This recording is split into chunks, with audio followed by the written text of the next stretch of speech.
नमस्कार महाराष्ट्रातील तमाम संजय गांधी निराधार योजना तसेच श्रावणबाळ निराधार योजना व सर्व निराधार योजना तसेच दिव्यांग बांधवांसाठी हा व्हिडिओ जो आहे तर तो अत्यंत महत्त्वाचा आहे। तुम्ही विचारलेले जे काही सर्व प्रश्न आहेत त्या प्रश्नांची उत्तरे आज आपण देणार आहोत। ज्या लाभार्थ्यांना अनुदान आलेले नाही त्याच लाभार्थ्यांसाठी हा व्हिडिओ जास्त करून महत्त्वाचा आहे। अन्यथा आपल्याला अनुदान आले असल्यास आपण इतरांना माहिती देण्यासाठी देखील व्हिडिओ पाहू शकता। त्यामुळे जर आपल्यापैकी कुणी चॅनलवरती नवीन असेल तर चॅनलला सबस्क्राईब करायला विसरू नका। लाभार्थ्यांकडून नेहमी बरेच प्रश्न विचारले जातात आणि आज आपण त्या सर्व प्रश्नांची उत्तरे जे आहे तर ते देणार आहोत। चला तर वेळ न गमावता आजच्या व्हिडिओला सुरुवात करूया। आजचा जो पहिला प्रश्न आहे तर तो संतोष महाळिक यांनी विचारलेला आहे। सर मला मला मार्च महिन्याचे दिव्यांगांचे पैसे आलेले नाही तरी यावर काय करावे। आता बघा, तुम्हाला मार्च महिन्याचे आले नाही आहे परंतु एप्रिल आणि मेचे जर तुम्हाला आले असेल तर तुम्ही आता काहीही करण्याची गरज नाही। तुम्ही मार्च महिन्याचे पैसे आले नाही हे पाहण्यापेक्षा एप्रिल आणि मेचे आलेले आहेत याकडे लक्ष देणे गरजेचे आहे। ठीक आहे, त्यामुळे मार्च महिन्याचे पैसे येईलच असे सांगता येत नाही, कारण तेव्हा ते डिपार्टमेंट वेगळे होते आणि तो डेटा जो आहे तर तो सामाजिक न्याय विभागाकडे आहे। त्यामुळे जर तुम्हाला या 2 महिन्याचे आले नसतील तर तुम्ही सांगा, आपण त्यावर तुम्हाला माहिती सांगूया। ठीक आहे, तर तुम्ही काळजी करू नका। पुढील प्रश्न शोभा गायकवाड यांचा आहे। ते म्हणतात, सर माझे 1 वर्ष 4 महिन्याचे पैसे आले पाहिजे। तर बघा, हे शक्य नाही। 1 वर्ष 4 महिने जर तुमचे पेन्शन आलेले नाहीत तर तुम्ही अद्याप काय करत आहात हा एक मोठा प्रश्न आहे। 1 वर्ष 4 महिने हा खूप मोठा कालावधी जो आहे तर तो 16 महिन्यांचा कालावधी झालेला आहे आणि त्या एवढ्या महिन्याचे तुम्हाला एकत्र पैसे कधीही येणार नाही। ठीक आहे, काहीही केल्यास हे पैसे एकत्र येणार नाही। जर तुम्हाला एवढ्या दिवसांपासून पेन्शन येत नाही तर तुम्ही कुठली कारवाई केलेली आहे। याआधी मागील 1 ते 1.5 वर्षापूर्वी DBT प्रणाली चालू झाली होती। कदाचित तेव्हापासून म्हणजे जानेवारी 2025 पासून तुम्हाला अनुदान येत नाही आहे असं आपण गृहीत धरूया।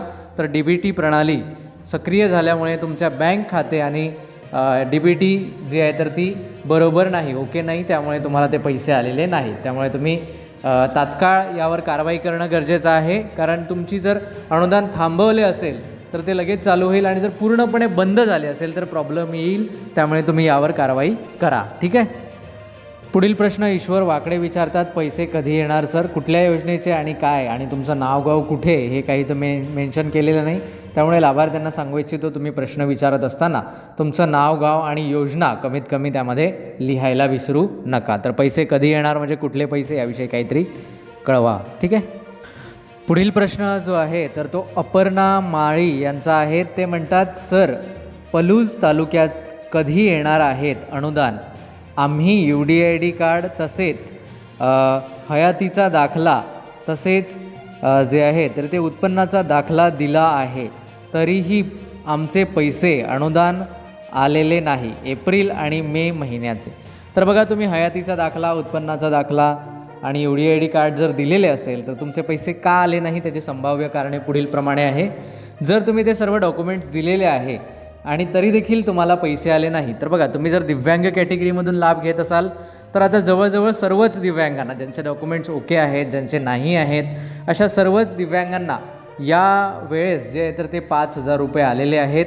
आणि जर त्यामध्ये तुम्हाला आलेले नाहीत, त्यामधून जर तुम्हाला ते आलेले नाहीत तर मात्र तुमचा बँक अकाउंटचा इश्यू असू शकतो। तुमचे बँक खाते जे आहे तर ते लिंक नसणे किंवा इतर काहीतरी छोटे मोठे प्रॉब्लेम्स असण्याची दाट शक्यता आहे, कारण यावेळेस डॉक्युमेंट्सवर दिव्यांगांना हे केलं गेलं नाही तर सर्वच दिव्यांगांना जे आहे तर ते लाभ मिळालेला आहे। ठीक आहे, डॉक्युमेंट्सवर यावेळेस काहीही हे केलेलं नाही। ठीक आहे, त्यामुळे तुमचा बँक खात्याचा एकदा काही इश्यू असेल तर तो चेक करा। बँक खाते DBTला लिंक आहे का, मोबाईल नंबरला लिंक आहे का, आधार कार्डला लिंक आहे का, बँक खाते पॅन कार्डला लिंक आहे का, NPCIला लिंक आहे का, या सर्व गोष्टी चेक करा आणि त्यानंतरच जे आहे तर ते तुम्हाला अनुदान येईल।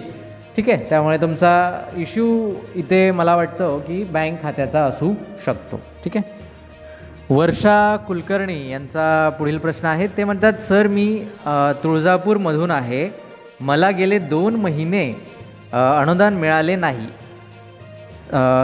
तहसील ऑफिसमध्ये गेले होते, सर्व डॉक्युमेंट्स दिलेले आहेत. तर बघा, तुम्ही कुठल्या योजनेतून आहात हे तुम्ही कळवलेलं नाही. जर तुम्ही दिव्यांग योजनेतून असाल तर तुम्हाला या 2 महिन्याचे पैसे येणे अपेक्षित होते. ठीक आहे, आता सर्वच दिव्यांगांना अनुदान मिळालेले आहेत.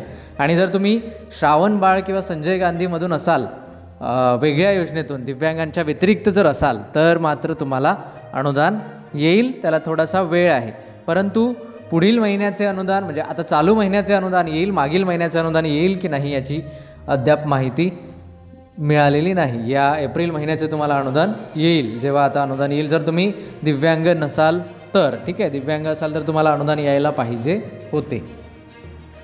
पुढील प्रश्न सोमनाथ बोरुडे यांचा आहे. ते म्हणतात, सर मला एप्रिल आणि मार्च महिन्याचे अनुदान आलेले नाहीत. तालुका पैठण, जिल्हा छत्रपती संभाजीनगर आहे, काय करावे? तर बघा सोमनाथजी, जर तुम्ही दिव्यांग असाल तरच तुम्हाला या 2 महिन्याचे अनुदान येणे यावेळेस अपेक्षित होते. अन्यथा वेगळ्या योजनेतून असाल तर तुम्हाला देखील काही कालावधीनंतर अनुदान येणार आहे. त्या योजनेची अजून निधी मंजूर होणे, तसेच मॅसेज येणे, नोटीस येणे, सर्व गोष्टी बाकी आहे.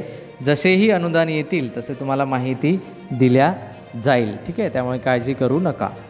पुढील प्रश्न आहेत मनोज पाटील यांचा. ते विचारतात, जानेवारी फेब्रुवारी मार्च पैसे बाकी आहेत, म्हणजे तुम्हाला एप्रिल मेचे पैसे आलेले आहेत असं आपण अपेक्षित धरूया, तुम्ही लिहिलेलं नाही.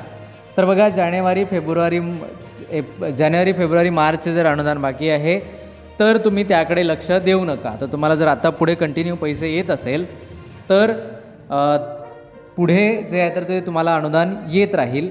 जानेवारी फेब्रुवारी मार्चचे पैसे बाकी आहेत याकडे तुम्ही लक्ष देऊ नका.